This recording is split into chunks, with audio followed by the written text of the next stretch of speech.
So hello mga kaibon, so nandito na naman tayo sa aking aviary. So sagutin lang po natin yung mga katanungan ng ating mga kasamang nag-iibon. Kasi may tinatanong sila kung ano yung sukat ng aking cage, saka yung sukat ng aking nest box.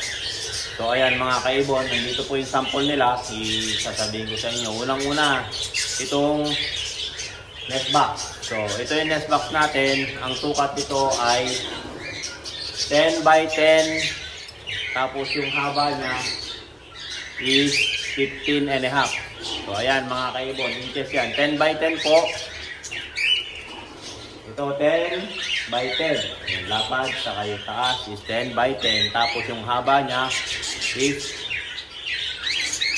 15 and a half para pumasok dito sa butas. So ayan mga kaibon, pasadya po yan, pinasadya ko po yan. So ito, sa mga nagtatanong naman mga kaibon sa ating cage, mataas lang sa double cage to mga kaibon na napangkaraniwang nabibili natin sa mga pet shop. So ang sukat naman nito ay yung lapad niya is 17, tapos yung haba niya, yung haba is 30, at tapos yung taas niya is 24.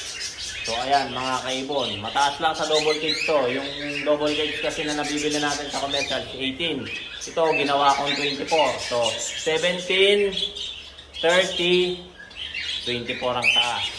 So ayan mga kaibon ha, tandaan nyo. So ayan ang aking sukat sa nest box at cage.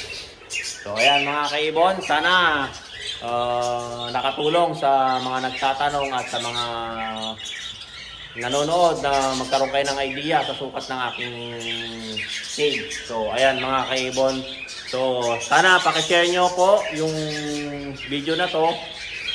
Don't forget to subscribe naman po, pakisuyo na lang po sa YouTube channel ko, Warren Palakpak Kaibon, at sa aking Facebook page, Warren Palakpak Kaibon din.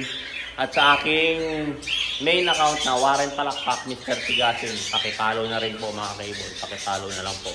So ayan mga kaibon, sana po nakatulong ulit sa video ito yung mga katanungan at nagkaroon kayo ng idea kung ano yung sukat ng aking cage. So marami pong salamat, paalam!